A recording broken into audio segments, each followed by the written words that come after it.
Hello बच्चों, चलिए प्रश्न पढ़ते हैं। प्रश्न दिया है, हाइफी तथा माइसीलियम में अंतर स्पष्ट कीजिए।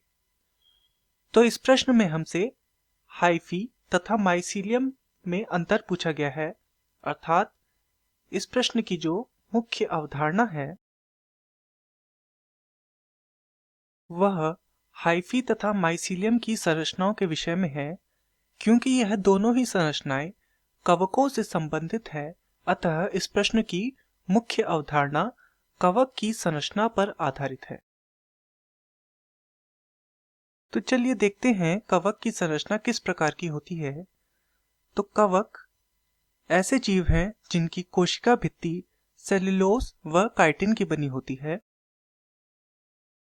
कवक नम, छायादार एवं कम प्रकाश वाले स्थानों पर पाए जाते हैं।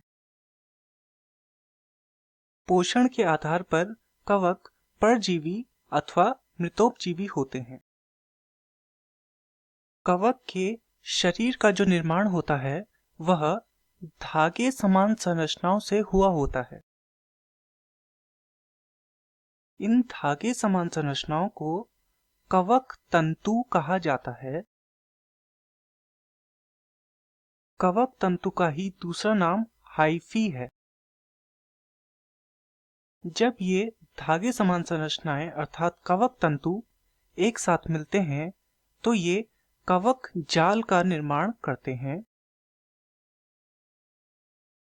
कवक तंतुओं के मिलने से बनने वाली इस जाल नुमा संरचना को ही माइसीलियम कहा जाता है।